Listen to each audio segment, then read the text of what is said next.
What's up, guys? Obviously, it's CaptainObviouzX, and fuck the Bane. Fuck the Bane. Oh, sorry about that, but this gun is just freaking ridiculous. Don't even ever try to use it. It's a cool gun, but yeah, don't even ever try to legitimately use this weapon. But we're not here to talk about the Bane here today. We are actually going to be talking about the new DLC that was announced for Borderlands 2 yesterday. And I'll be giving you guys the lowdown on what exactly this DLC pack is going to include and what the new expansion is going to be like, and new campaigns, characters, weapons, areas, enemies, every single thing that we know at this point I'll be letting you guys know about right now. So first and foremost, the name of this upcoming DLC is known as Captain Scarlett and Her Pirate's Booty. And the first thing you think about when you hear this name is pirates. Yes, it is a pirate-based Borderlands 2 downloadable content.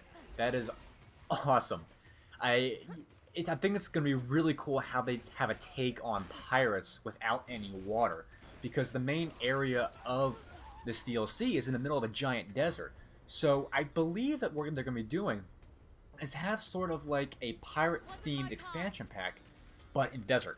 You're not going to have any pirate ships. You're not going to have, you know, the old-timey, revolvers, anything like that. It's just going to be pirates in the sand. You catching my drift there? Basically, that's what it's going to be like. So think of it like Pirates of the Caribbean, but no water, sand. It's basically going to be like that. There's going to be certain areas you go to, certain cities.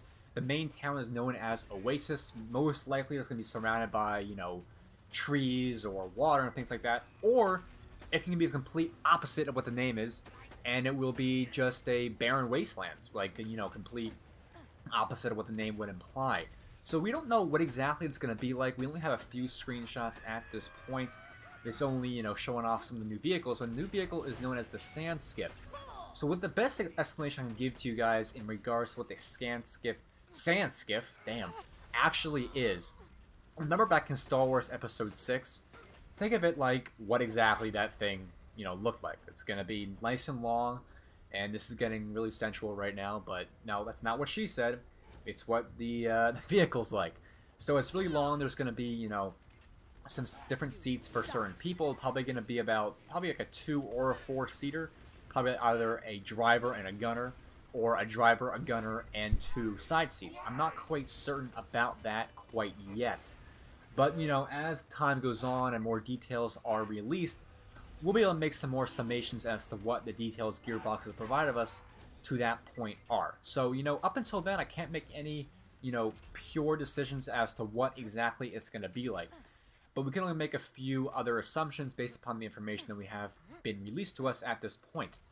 We have some screenshots, actually, and I'll put them up on screen right now, about what the new weapon rarity is. They actually have a new weapon rarity, past legendary. Now, back in Borderlands 1, they had a weapon rarity released in the 3rd DLC pack in General Knox known as Pearlescent. And this was an extremely rare type of weapon. Now think of it along the lines of the rarity of the legendaries in Borderlands 2. They are uniquely named. There's only, a few different kinds of them. And you can only get them rarely, really, really rare occasions. Just like the legendaries here in Borderlands 2. But what the thing about the new weapon rarity is that you buy them with a certain currency known as Seraph Crystals. And these Seraph Crystals are going to be most likely drops from a certain type of enemy or from, like a loot chest. So these things are going to be a new type of currency in Borderlands 2, which is really cool. Probably add a new flavor into the game and try to, differentiate the loot between other things in the current game. Maybe the new weapons will be doing things differently. Maybe they'll have different attributes. Maybe they'll have different elements. We don't know things along the lines of that yet, but this new DLC with the offering of a new currency and weapon rarity really brings some new things to the table. Let's see what Gearbox does in introducing new weapon mechanics, new weapon elements, new weapon overall behaviors that may make this game actually a whole lot more immersive than it used to be with just the, 4 or 5 different weapon rarities, depending upon whether or not you consider common a rarity. So, I feel like Borderlands 2, Captain Scarlett and Her Pirate's Booty will really make it just really define the loot from this point on. If you have an awesome new weapon rarity with a specific currency that's going to be determining how much of that loot you can get, it's really going to make people want to drive towards something new. I mean, once you finish up this game, there is really nothing to do except for farm the two invincible characters, Terramorphous and the, I don't know what it's called, like the big bug in the Caustic Caverns. So now that we have this new weapon rarity, we have this new campaign add-on, I feel like it's going to add more light to the game, give it more purpose after you complete the final mission, and make you drive towards something new, make you drive toward earning those Seraph Crystals and buying yourself that new loot. The focus on buying loot and collecting the currency needed to buy it is something that's really, you know, it's good for a game such as this. I mean, you rely on loot to capture legendaries, but if you want to get this new, you know, Seraph Crystal rarity, it's kind of pinky.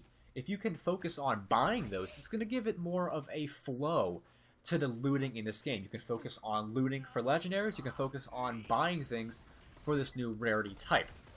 I really enjoy having the new model for loot. I mean, in Secret Armory of General Knox, they really didn't have too much of a way to earn pearlescence. You couldn't buy pearlescence. The only way you could get them is if they dropped from certain enemies, and, you know, primarily badass enemies.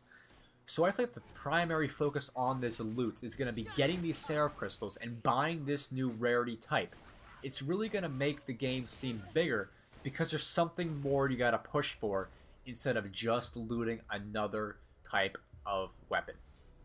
But of course, there may be some very good things with the upcoming DLC, but there are a few concerns that I have at this point. Necromancer just came out 2 days ago, on Tuesday. And when you have a DLC that is supposed to be an entire new campaign come out just a week after the previous DLC pack, the character, that kind of concerns me. I'm not sure what Gearbox is planning here. Will it be as big as Secret Army of General Knox? I sure as hell hope so. Will it be as big as, you know, Mad Moxie's Arena? I don't know. I just hope it's a decently sized DLC pack that will give us hours of entertainment beyond what the regular game already has. I hope you guys enjoyed today's video, and if you can, leave it a thumbs up. That helps out a lot. Follow me on Twitter. The link is down in the description. And as always, rate, comment, and subscribe, and I'll see you guys later.